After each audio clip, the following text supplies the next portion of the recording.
Tense and violent clashes continue in the southern region of Russia's invasion attempt to Ukraine.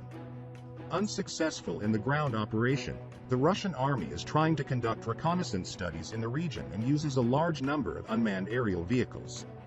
Air assault units of the armed forces of Ukraine successfully used portable anti-aircraft missile systems made in Poland, and Russian unmanned aerial vehicles neutralized Orlans.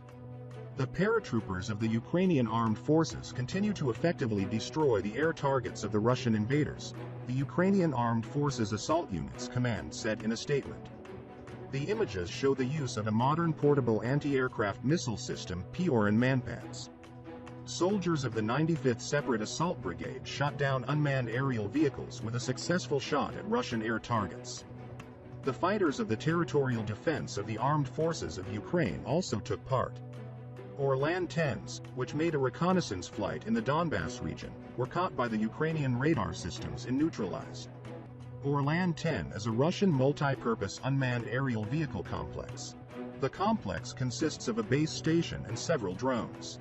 Manpads is a portable anti-aircraft missile system of Polish production, PORAN, designed to combat low-flying targets. According to the Ukrainian army, PORAN manpads has certain advantages over its Soviet counterpart, Igla manpads.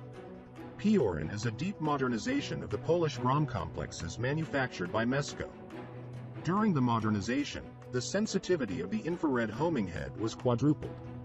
The missile, which has a 2-kilogram warhead, can hit targets at an altitude of 4,000 meters and at a range of up to 6,500 meters. It is estimated that the Ukrainian army has shot down at least 70 unmanned aerial vehicles since February 24, when the invasion began. Last day, NATO ships belonging to the U.S. Navy were heading towards the Black Sea.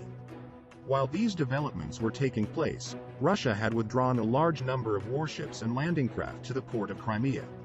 Flash news came from the region today. 4 warships of the Russian Navy began to advance towards the Ukrainian coast. It is possible that the Russian warships and the NATO Navy will meet in the region. A few hours ago, the inhabitants of the Crimea and the spacecraft recorded 4 warships simultaneously moving towards the western part of the Black Sea. Leaving the Crimean port, the fleet consists of 2 large landing craft, a missile frigate and a warship. In the photos presented, you can see how the 4 warships are advancing towards the western part of the Black Sea. Among the ships, 2 amphibious assault ships and a frigate can be detected.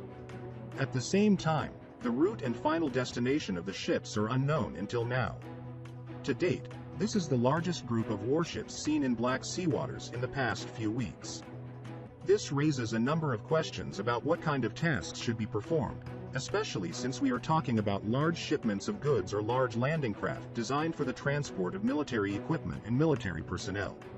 At the moment, there is no official statement about the entry of a group of military and warships into the Black Sea, but the ships are allegedly going to the Ukraine's Odessa port area or around the Snake Island. Information about the equipment and ammunition on the landing ships could not be reached, but military trucks have been shipping to the port of Crimea for days. Presumably a large number of guns and ammunition were loaded onto the ships. There is no information about the missile ship. 24-hour patrol flights of the Ukrainian Air Force continue in the southern ports with TB2 unmanned aerial vehicles. In case of possible danger, conflicts may begin in the territorial waters of Ukraine.